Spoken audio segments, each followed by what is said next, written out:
Hello friends, welcome back to relax with Raji. உங்கள் ராஜி. இன்றைக்கி பாசிப்பருப்பு தால், கார்டனில் விளைஞ்ச புளிச்சக்கீரை அண்ட் புடலங்காய் இதுதான் பார்க்க போகிறோம். வாங்க வீடியோக்குள்ளே போகலாம். பாசிப்பருப்பு இருக்கு இல்லையா, அதை போட்டுட்டு நல்லா வாஷ் பண்ணி போட்டு மஞ்சப்பொடி போட்டு உள்ளே வச்சாச்சு. அதுக்கு மேலே ஜீரக சம்பா ரைஸ் அது வச்சுருக்கேன். இப்போது நம்ம மூடிட போகிறோம். இன்றைக்கி தால் பண்ணி இந்த புளிச்சக்கீரை இருக்குது பார்த்திங்களா, இதை சைடில் தொட்டுக்கிறதுக்காக பண்ண போகிறேன். இதோட புடலங்காய் கறி, நம்ம கார்டனில் விளைஞ்ச புடலங்காய் கறியை பண்ண போகிறேன் நான். ஸோ இதை கார்டன்லேருந்து ஃபஸ்ட்டு இந்த புளிச்சக்கீரையை எடுத்து கொண்டு போய் நல்லா வாஷ் பண்ணி அதை நல்லா பொடி பொடியாக கட் பண்ணி ரெடி பண்ணிக்கலாம். இன்றைக்கி கார்டனில் விளைஞ்ச புடலங்காய் காய், கார்டனில் விளைஞ்ச புளிச்சக்கீரை அண்ட் தால் பண்ண போகிறேன், பாசிப்பருப்பு தால். அப்புறம் பார்த்துட்டு உங்களோட கமெண்ட்ஸை கண்டிப்பாக போஸ்ட் பண்ணுங்கள். கீரையை நான் இதில் போட்டு வதக்கிக்க போகிறேன். இந்த பக்கம் தாலுக்காக கொஞ்சம் எண்ணெய் ஊற்றிருக்கேன். எண்ணெய் ஊற்றிட்டு எப்பயுமே நான் தாலுக்கு ஒரு ஸ்பூன் நெய் ஊற்றிப்பேன். ஸோ அதையும் ஊற்றிக்கிறேன் நான். இதில் நான் ஜஸ்ட்டு வாட்டர் வச்சுருக்கேன். கொஞ்சமாக புடலங்காயை இதில் போட்டு வேக விட்டு எடுத்துக்க போகிறேன் நான். எண்ணெய் காஞ்சுதான் இருக்குது. இந்த பக்கம் தாலுக்காக கடுகு போட்டிருக்கேன். இங்கே கீரைக்காக போட்டிருக்கேன். கீரைக்கும் உளுத்தம்பருப்பு போட்டிருக்கேன்,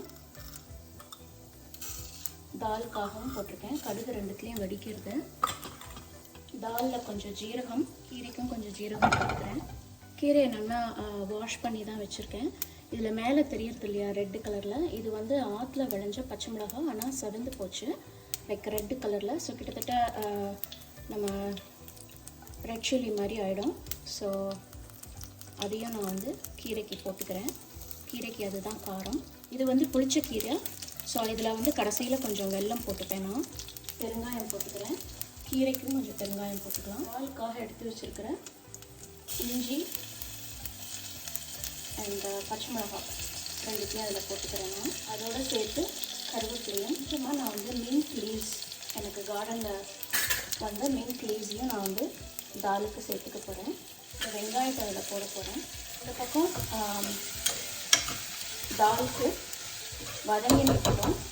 அதுக்குள்ளே நம்ம கீரைக்கு போடுறத போட்டுடலாம். கீரைக்கும் இங்கே எல்லாம் இதுவாகிடுது. ஸோ இந்த கீரையை போட்டுட்டு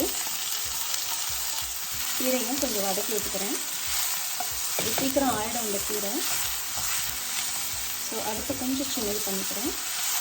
கீரைக்கு சால்ட் நான் இப்போ போட மாட்டேன், கொஞ்சம் வதங்கின அப்புறம் போட்டுக்கலாம். ஸோ தட் குவான்டிட்டி கம்மியாகும். அப்போ தான் கரெக்டாக நமக்கு சால்ட் எவ்வளோ போடலாம்னு தெரியும். ஸோ கீரை இங்கே வதங்கட்டும். அதுக்குள்ளே இங்கே வெந்நீர் ரெடியாக இருக்கும். ஸோ இந்த புடலங்காய் கட் பண்ணி வச்சுருக்கோம் இல்லையா. யூஸ்வலாக இதில் அந்த நடுவில் இருக்கிற சதையை எடுக்கணும்னு அவசியம் இல்லை, ஆனால் இந்த வாட்டி கொஞ்சம் முட்டி இருந்தது. ஸோ அதனால் நான் நடுவில் அந்த சதையெல்லாம் எடுத்துகிட்டு வெறும் புடலங்காய் போட்டிருக்கேன். இது கொஞ்சம் தண்ணியில் கொஞ்சம் இதுவானப்புறமா நான் இதுக்கு சால்ட் போட போகிறேன். அதுக்குள்ளே நான் யூஸ்வலாக பண்ணுற மாதிரி இந்த வெங்காயத்துக்கு சால்ட் போட்டுடலாம். தாலுக்கான சால்ட்டை இப்போவே இதில் போட்டுருக்கேன்.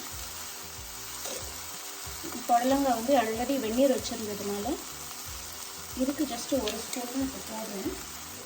அதுக்கப்புறமா அது நல்லா கொதித்து நம்ம வடிகட்டினப்புறமா காய் பண்ணுறச்சு அதுக்கு தகுந்த சால்ட்டை நான் போட போகிறேன். இங்கே கீரையை கொஞ்சம் வதக்கிப்போம். ஏன்னா அது கலர் கீரைக்கு மாறிடுதுன்னு நினைக்காதீங்க. புளிச்சக்கீரை எப்பயுமே இந்த மாதிரி கலர் கொஞ்சம் மாறத்தான் செய்யும். இப்போ வதங்கி எடுத்து ஸோ இதுக்கு தகுந்த சால்ட் அண்ட் மஞ்சப்பொடி போட போகிறேன். அதுக்கு தகுந்த சால்ட் போடும். மஞ்சப்பொடியே இப்படியே போட்டுக்கிறேன். அது மாதிரி இதுலேயும் தாலுக்கு ஆல்ரெடி நம்ம பருப்பில் கொஞ்சம் போட்டிருக்கோம், இருந்தாலும் அதில் போட்டுக்கிறேன் நான். தாலுக்காக வச்ச பாசிப்பருப்புலேயே ஒரு 2 கரண்டி போல் நான் பருப்பு எடுத்து வச்சுருக்கேன். அது இந்த கீரைக்கு போதுமானது. இப்போ இதில் வெங்காயம் வதங்கிட்டு ஸோ தக்காளியும் ஆட் பண்ணிடலாம். தாலுக்கு தேவையான சாம்பார் பவுடர் ஜஸ்ட்டு ஒரு 1.5 ஸ்பூன் தான் போட்டிருக்கேங்க. ஸோ இப்போ இந்த மாதிரி தான் வதங்கியிருக்கு. புடலங்காவும் இது சீக்கிரம் வெந்துடும். ஆக்சுவலி வேக ஒன்றுங்கிறது இல்லை, சில சமயம் நறுன்னு இருக்குமே. ஏன்னா இந்த வாட்டி கொஞ்சம் புடலங்காய் முத்தி இருந்தது. ஸோ அதனால் நான் வந்து இதை இந்த மாதிரி வேக விட்டுருக்கேன். ஜஸ்ட்டு லைட்டாக அமுக்கி பார்க்கலாம். இன்னும் சுத்த இருந்ததுன்னா ரெடி ஆகிடுது. அதுக்கப்புறம் இதை வடிகட்டிட்டு டக்குன்னு காய் பண்ணிடலாம். காய்க்கு வந்து நான் ஆல்ரெடி வந்து பொடி பண்ணி வச்சுருக்கேன். இது வந்து கடலைப்பருப்பு, தனியா அண்ட் அதாவது கொத்தமல்லி வரை, அதுக்கப்புறம் வரமிளகா, ரெட் சில்லி, 3த்தையும் ட்ரை ரோஸ்ட் பண்ணிவிட்டு பொடி பண்ணி வச்சுருக்கேன். ஸோ அந்த பொடியை தான் நான் வந்து புடலங்காய் காய்க்கு அதோட ஒரு 1/2 ஸ்பூன் போல் சாம்பார் பொடி போட்டு பண்ண போகிறேன். நம்ம கீரை வந்து ரெடியாக எடுத்து கீரையை ஆஃப் பண்ணி வேறு பாத்திரத்தில் எடுத்து வச்சுக்க போகிறேன். அடுப்பில் மாற்றிக்கிறேன் ஸோ தட் நீங்கள் பார்க்கலாம். தாலுக்காக ரெடி பண்ணியாச்சு. ஸோ இப்போ வந்து பாசிப்பருப்பு வேக விட்டு வச்சுருந்தீங்க, அதில் கொஞ்சம் வாட்டர் ஆட் பண்ணி தால் கன்சிஸ்டன்சியில் போட்டு இதில் ஊற்றியாச்சு.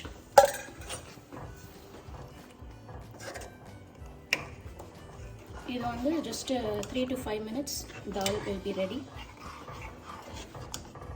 புடலங்காய் காயை நம்ம இதில் வதக்க போகிறோம். ஸோ இதுக்கு தேவையான கடுகு, உளுத்தம்பருப்பு, கருவேப்பிலை, வெங்காயம், மஞ்சத்தூள். இப்போ நம்மளோட புடலங்காய் வந்து வெந்து ரெடியாக இருக்குது. அதை இதில் சேர்க்க முடியும்.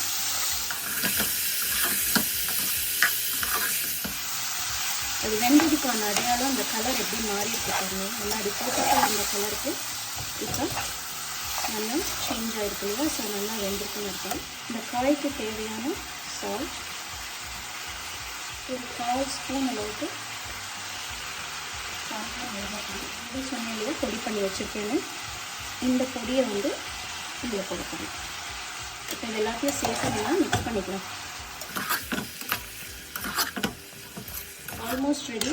2 அரிசி மாவு போட்டு இதை கொஞ்சம் நேரம் முருமுக்கு வச்சிட்டோன்னா காயும் ரெடி ஆகிடும். இந்த பக்கம் வந்து தால் வந்து நான் ஆஃப் பண்ணிட்டேன். எனக்கு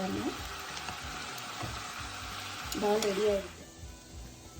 கொத்தமல்லி போட்டுடலாம். இதுக்கு இந்த தாலில் வந்து எப்பயுமே கொஞ்சமாக எலுமிச்சம்பழம் புரிஞ்சுக்கோங்க.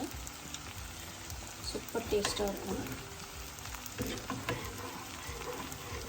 நம்மளோட ஃபைனல் ப்ராடக்ட் பாசிப்பருப்பு தால் ரெடி. அதே மாதிரி புடலங்காய் காயும் ரெடியாக இருக்குது. கீரை முன்னாடியே நான் காமிச்சேன் ரெடியாக இருக்குன்னு. மொத்தமாக 3 ஐட்டமையும் நான் காமிக்கிறேன் பாருங்கள்.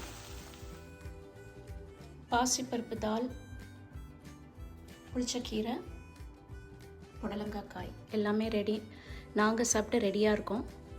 நீங்களும் இதை ட்ரை பண்ணி பார்த்துட்டு சாப்பிட்டுட்டு எப்படி இருந்ததுன்னு சொல்லுங்கள். உங்கள் கமெண்ட்ஸை டெஃபினட்டாக போஸ்ட் பண்ணுங்கள். See you in another interesting video. Until then, bye for now from Relax with Raji, உங்கள் ராஜி.